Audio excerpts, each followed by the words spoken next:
যাহা ন করিবা উচিত যদি তাহা করিব ସେହି କରମ ତ ପାପରେ ତୁମ ହିସାବ ହେବ।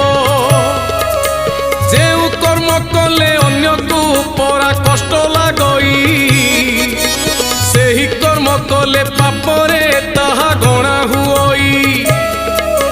ଜୀବ ଆତ୍ମା ପରମାତ୍ମାରେ ଯଦି ଶ୍ରଦ୍ଧା ନ ରଖ ଶାରୀରିକ ସୁଖ ସର୍ବସ୍ୱ କାର୍ଯ୍ୟ ଅଟଇ ପାପ।